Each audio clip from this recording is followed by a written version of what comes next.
Salam saudara, puji Tuhan hari ini kita bisa kembali bertemu dan kita bisa bersama-sama akan menikmati kebenaran-kebenaran dari firman Tuhan yang memerdekakan hidup kita.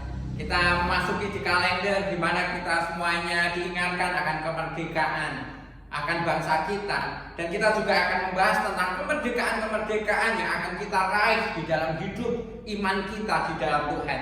Baik, sebelum kita akan lanjut melihat kebenaran firman Tuhan, mari kita akan berdoa memohon berkat anugerah Tuhan supaya kita diberi pengertian untuk kita memahami kebenaran firman-Nya. Mari kita berdoa.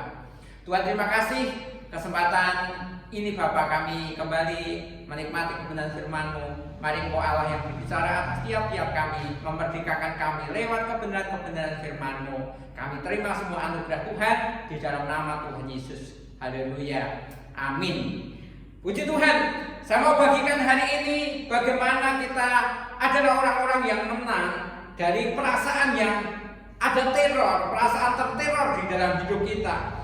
Saya tertarik dengan bagian firman Tuhan di dalam kitab Bilangan pasal yang ke-13, ayat yang ke-25 sampai ayat yang ke-33. Saya mau bacakan bagi Bapak, Ibu, dan Saudara semuanya. Begini firman Tuhan.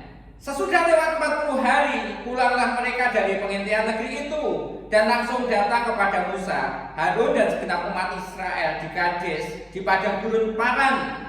Mereka membawa pulang kabar kepada keduanya dan kepada segenap umat itu dan memperlihatkan kepada sekaliannya hasil negeri itu.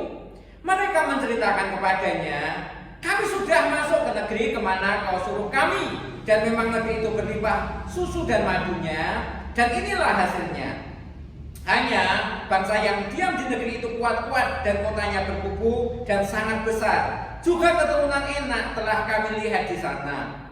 Orang Amalek diam di tanah Negeb, orang Het, orang Yebus, orang Amori diam di pegunungan. Orang Kanaan diam di sepanjang laut dan sepanjang tepi sungai Yordan. Kemudian Kaleb mencoba menenteramkan hati bangsa itu di hadapan Tuhan, katanya, tidak, kita akan maju dan memasuki negeri itu sebab kita pasti akan mengalahkannya. Tetapi orang-orang yang pergi ke sana bersama-sama dengan dia berkata, kita tidak dapat maju menyerang bangsa itu karena mereka lebih kuat daripada kita. Juga mereka menyampaikan kepada orang Israel kabar busuk tentang negeri yang diintai mereka dengan berkata, negeri yang kami lalui untuk diintai adalah suatu negeri yang memakan penduduknya, dan semua orang yang kami lihat di sana adalah orang-orang yang tinggi-tinggi perawakannya. Juga kami lihat di sana orang-orang raksasa, orang Enak yang berasal dari orang-orang raksasa, dan kami lihat diri kami seperti belalang, dan demikian juga mereka terhadap kami. Kita tahu cerita bagian firman Tuhan ini. Musa dan Harun mengutus 12 orang untuk mengintai negeri di mana mereka akan duduki. Diutuslah dari tiap-tiap suku, orang yang dipercaya, orang yang kelihatan mumpuni, dirasa mumpuni, untuk bisa mengamati. Tujuannya untuk apa? Untuk tahu situasinya, akan kesuburannya, akan denahnya, akan petanya, akan situasi yang ada di negeri yang dijanjikan oleh Tuhan itu. Kesuburannya, kemakmurannya seperti apa. Kemudian juga untuk mengatur strategi bagaimana kalau tempat itu kemudian sudah ada penduduknya, bagaimana mereka bisa memasuki. Kalau mereka harus perang, bagaimana mereka bisa mengalahkannya, untuk bisa menyusun strategi. Dan yang ketiga, tujuan pengintaian ini adalah untuk membangkitkan mimpi.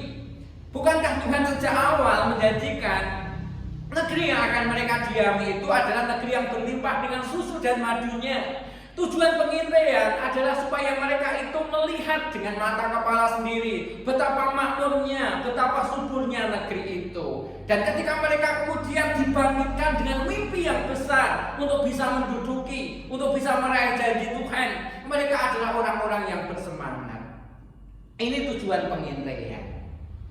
Tetapi kalau kita melihat dari 12 orang yang mengintai, rupa-rupanya tujuan pengintaian itu bisa dicapai hanya oleh 2 orang, yaitu Yosua dan Kaleb, yang benar-benar bisa tahu situasinya, kesuburannya, melihat dengan objektif tentang kesuburan, tentang bagaimana mereka itu orang-orang yang bisa dikalahkan dengan mungkin strategi tertentu, mungkin juga dengan iman yang Allah sudah buat atas mereka, dikasih iman atas hidup mereka.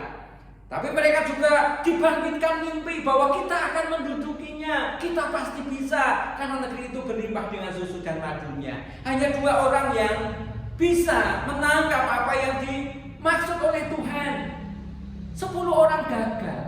10 orang ternyata tidak bisa menangkap sesuatu dari maksud Tuhan yang baik, apalagi kemudian mendudukinya. Nah, Bapak, Ibu, dan Saudara semuanya, saya mau bagikan kepada kita semuanya.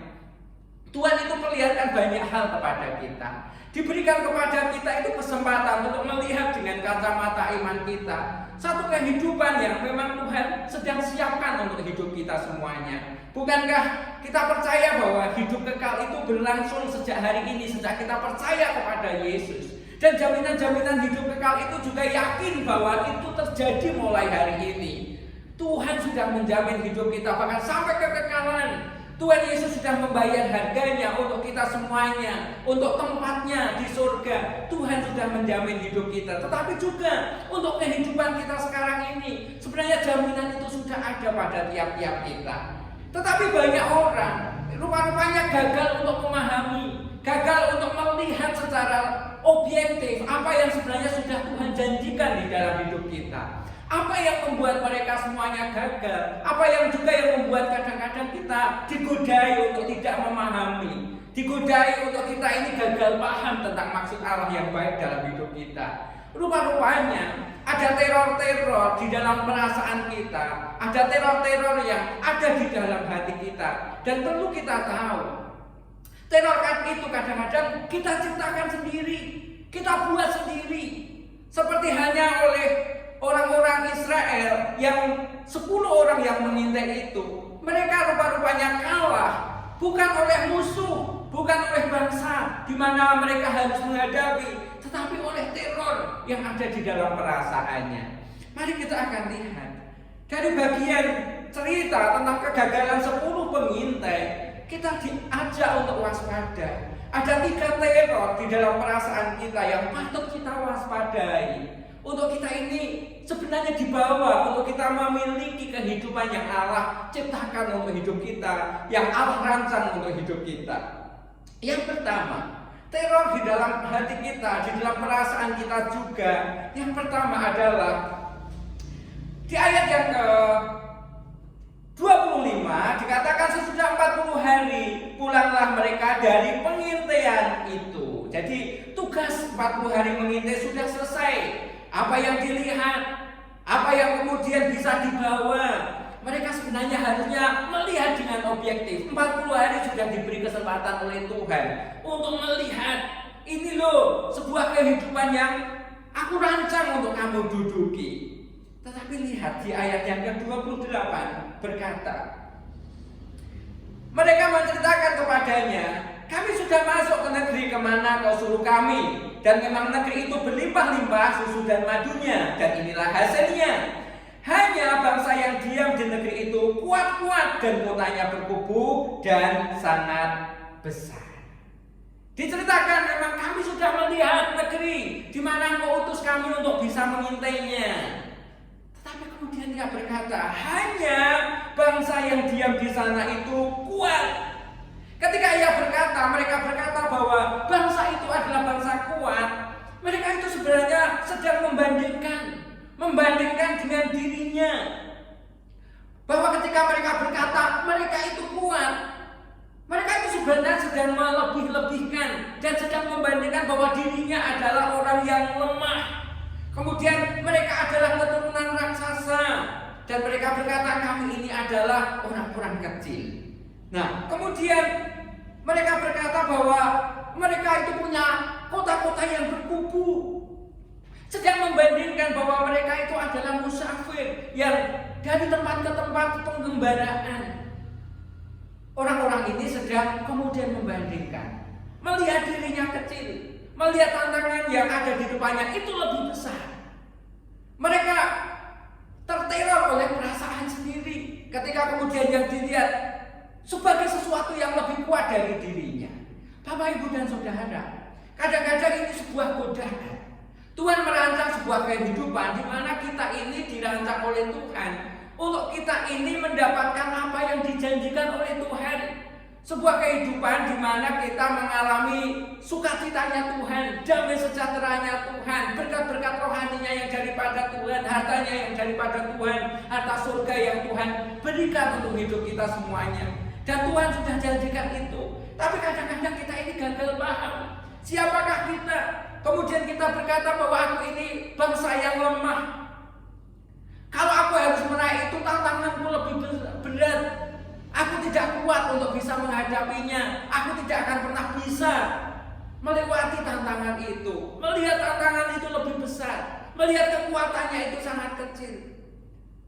Dan sebenarnya ini sedang membangun sebuah konsep diri yang sangat negatif untuk dirinya sendiri. Bapak, Ibu, dan Saudara, kadang-kadang orang kalah justru karena teror di dalam perasaannya sendiri. Orang lain menilai mungkin saudara itu sebenarnya orang yang kuat, tapi saudara menilai bahwa saudara ini orang yang lemah. Saudara dinilai oleh orang lain sebagai orang yang sebenarnya mampu, orang yang pintar, orang yang cerdas. Tapi berapa banyak kadang-kadang kita melihat diri sendiri sebagai orang yang tidak seperti yang dilihat oleh orang lain.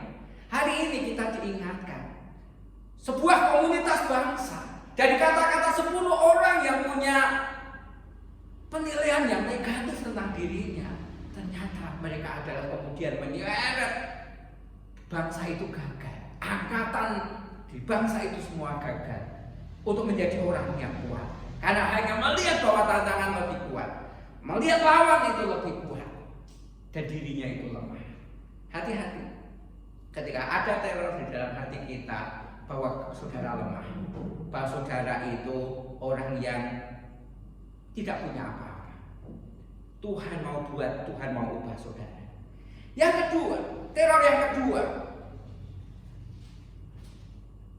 di ayat yang ke-30, Kaleb mencoba menenteramkan hati bangsa itu di hadapan Musa. Katanya, tidak, kita akan maju dan menduduki negeri itu sebab kita pasti akan mengalahkannya. Ini adalah orang yang punya konsep diri, orang yang punya konsep diri yang positif. Hanya ada Kaleb dan Yosua di sana. Tetapi lihat ayat 31, tetapi orang-orang yang pergi ke sana bersama-sama dengan dia berkata, kita tidak dapat maju menyerang bangsa itu karena mereka lebih kuat daripada kita. Kita tidak dapat. Yang pertama tadi adalah teror dari perasaan kita ini orang lemah. Dan yang kedua berkata kita tidak dapat. Mereka berapa? Kita tidak dapat maju. Karena kalau maju pastilah kita tidak akan pernah bisa berhasil melawan mereka. Belum dicoba, belum pernah melangkahkan kaki, dan kemudian sudah berkata kita tidak dapat. Belum pernah berbuat sesuatu, tetapi kemudian memutuskan, menyimpulkan kita tidak dapat. Mereka berkata bahwa mereka itu lebih kuat dan kita tidak dapat. Kita ini orang lemah. Kita tidak punya kekuatan, sedangkan mereka itu orang punya kekuatan. Tidak ada modal untuk perang, karena mereka itu bangsa yang biasa berperang, terampil dalam berperang, sedangkan kita adalah bangsa X dari perbudakan. Kita tidak punya strategi untuk berperang, sedangkan mereka adalah orang yang berpengalaman berperang, padahal belum pernah mencoba. Semuanya dibatasi dengan kata-kata di awal, kita tidak dapat. Hati-hati dengan kata-kata ini. Kadang-kadang kata-kata ini diciptakan sendiri. Tuhan tidak pernah berkata bahwa mereka tidak dapat. Tapi 10 orang ini kemudian beramai-ramai di hadapan Musa dan seluruh bangsa itu, kita tidak dapat, kita tidak dapat. Dan itu membuat seluruh bangsa itu punya hati, punya nyali yang sangat kecil. Sampai kemudian mereka meraung-raung di hadapan Tuhan. Dan ini dianggap pemberontakan oleh Tuhan. Sampai akhirnya seluruh angkatan bangsa itu sama sekali tidak pernah bisa mencicipi negeri yang berlimpah dengan susu dan madunya itu. Karena apa? sebuah kata-kata dari perasaan mereka, terteror oleh perasaannya sendiri. Kita tidak dapat. Hati-hati dengan kata-kata ini. Saya mau berkata kepada tiap saudara bahwa saudara itu punya kekuatan, saudara punya modal, saudara ini punya strategi, saudara punya kepintaran, dan saudara dapat. Saudara bisa maju, saudara bisa lebih daripada yang hari ini aku lihat. Saudara bisa lebih daripada yang sekarang ini. Mungkin tantangan hari-hari ini besar. Saudara yang punya usaha, mungkin tantangan hari-hari ini sangat berat buat saudara. Juga kebanyakan orang hari-hari ini. Pandemi ini mungkin telah membuat di antara saudara pernah berkata bahwa omset yang saudara terima hari ini tinggal 35% dari sebelum pandemi, dan itu berat buat saudara. Tetapi hati-hati, berkatalah di dalam Tuhan bahwa saudara bisa. Berkatalah dalam Tuhan, saudara bisa melewati. Saudara punya kekuatan, saudara punya kepintaran, strategi untuk bisa melewati ini. Saudara, kita semuanya adalah orang-orang yang akan dimenangkan, bisa melewati pandemi ini. Bahkan kita semua bisa progres dalam semua kondisi ini. Percayalah itu, karena kita ini dalam Tuhan. Memang kita terus bijaksana bertindak, terus mengikuti apa anjuran pemerintah. Tapi yakinlah di dalam diri kita, saudara bisa, saudara dapat, saudara ini kuat, saudara ini punya modal untuk bisa maju. Yakinilah, ada bagian yang Tuhan taruh dalam hidupmu. Tuhan rela mati buat saudara semuanya. Untuk apa? Saudara, supaya saudara terus menjadi anak-anak Allah yang dikasihi. Ketika saudara datang, sudah tidak ada penghambat lagi saudara dengan Allah. Saudara menggunakan hak sebagai anak Allah.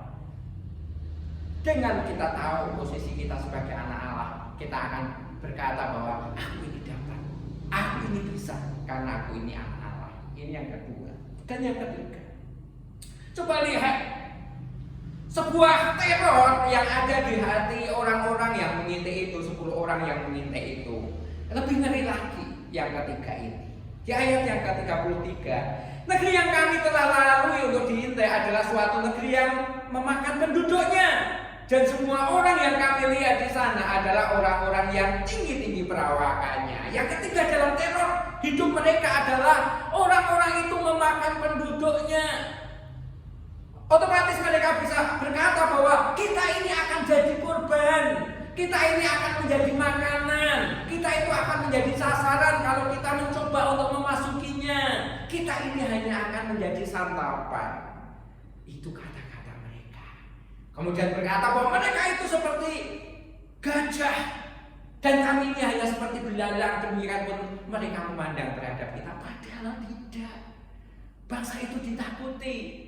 Lihat ketika menyeberang sungai Yordan, kota pertama yang dilalui adalah Yeriko. Ketika kedengaran oleh orang Yeriko bahwa pasukan Israel ini menyeberang, mereka ketakutan luar biasa menutup pintu gerbangnya.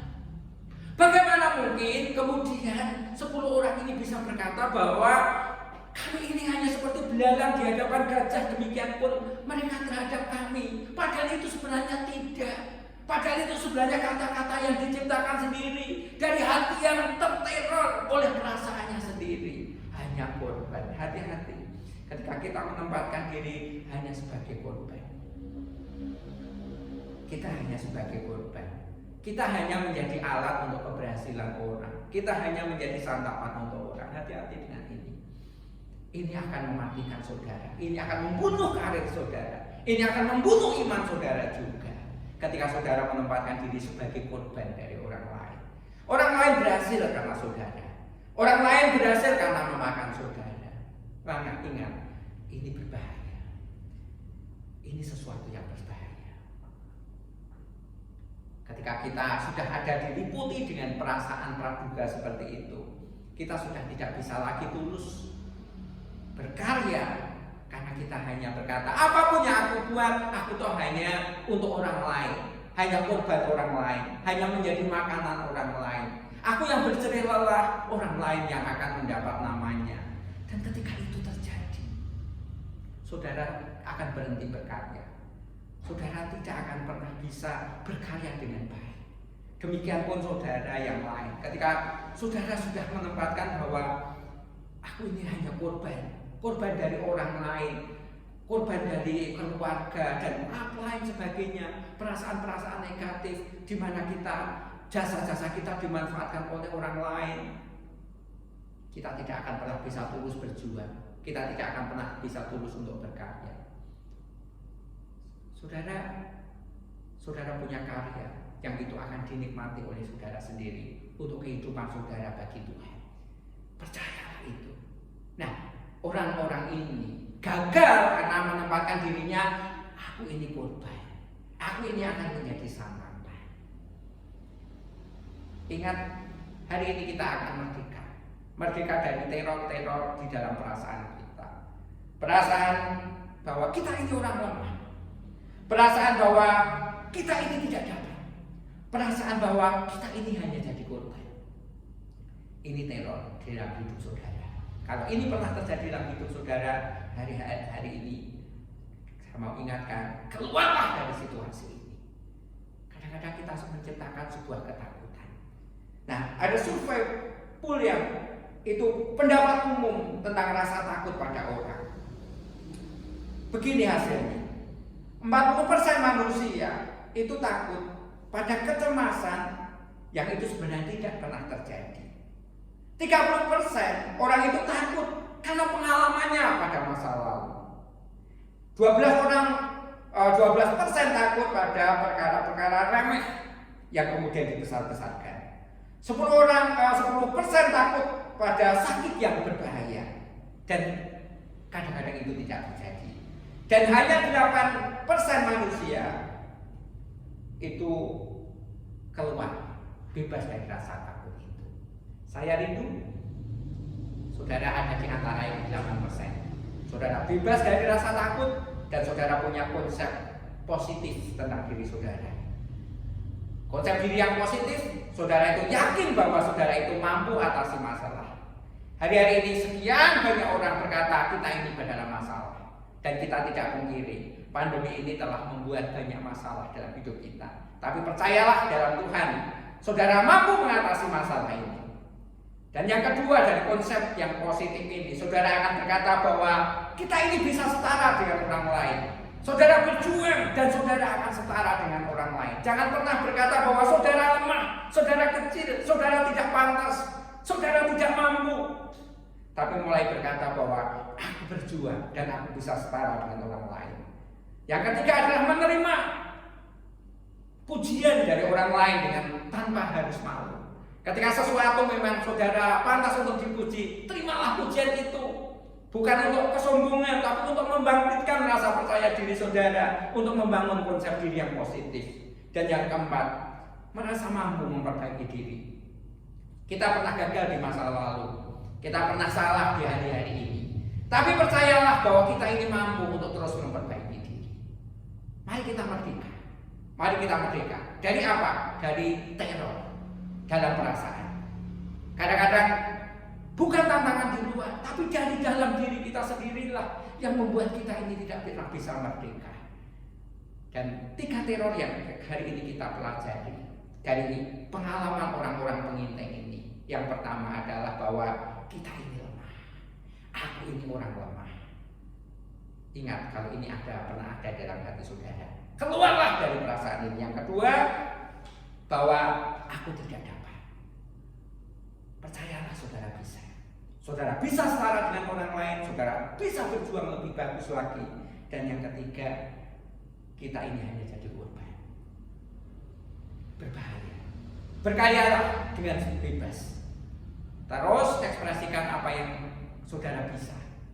Yakini bahwa di dalam Tuhan saudara ini bisa berhasil. Saudara tidak akan pernah jadi korban siapa-siapa. Percayalah dan tanam konsep diri yang positif di dalam hidup saudara. Kiranya ini boleh memberkati kita semuanya. Tuhan bersama dengan kita, mendampingi kita, dan membuat kita merdeka dari semua perasaan-perasaan yang itu ketakutan-ketakutan yang bisa menghantui kita. Itu teror-teror yang akan melemahkan kita dan membuat kita tidak pernah merdeka. Merdekalah dari teror-teror itu. Kita akan bebas, kita akan berkarya bagi Tuhan, kita berkarya bagi sesama, kita menjadi berkat bagi sesama. Kita lakukan yang berguna bagi sesama, berguna bagi diri sendiri, berguna bagi Tuhan. Dan kita raih apa yang Tuhan janjikan untuk hidup kita semuanya. Kiranya kita boleh diberkati lewat pertemuan firman Tuhan ini. Mari kita berdoa. Tuhan, terima kasih, kami sudah menerima berkat dari bagian firman-Mu. Bapa, ketika kami mungkin menjadi orang yang kalah, bukan karena kondisi mengalahkan kami, tetapi karena hati kami yang mengalahkan kami. Ketika kami berpikir bahwa kami orang lemah, ketika kami berpikir bahwa kami tidak pernah bisa, ketika kami berpikir bahwa kami ini hanya menjadi korban, orang lain memanfaatkan kami. Ketika pikiran-pikiran yang salah itu menteror hidup kami, hari ini Engkau Tuhan yang melepaskan kami. Dalam nama Tuhan Yesus, Tuhan bebaskan kami, Tuhan bawa kami untuk kami bisa menikmati rancangan-rancangan Tuhan yang ilahi dalam hidup kami. Kami menikmati damai sejahtera dalam Tuhan, dan kami berekspresi, kami berkarya di masa hidup kami ini Bapa untuk sesuatu yang berguna bagi diri kami sendiri, keluarga dan sesama, dan juga terlebih bagi Tuhan. Terima kasih Bapa, kami bersyukur kiranya Engkau Tuhan yang terus mengembangkan tiap-tiap karya hidup kami Tuhan, dan kami lewati tiap-tiap kesulitan di hari-hari ini bersama dengan Tuhan. Tantangan tidak akan pernah melemahkan kami. Hanya hati kami yang kemudian melemahkan kami. Tapi kiranya kami keluar dari situasi itu, dan kami akan melihat pertolongan Tuhan datang atas kami. Terima kasih. Dalam nama Tuhan Yesus kami berdoa, kami mengucap syukur. Haleluya. Amin. Kiranya kita boleh diberkati, terus maju, terus berkarya bagi Tuhan, bagi sesama, bagi keluarga, dan saudara memuliakan Tuhan. Shalom.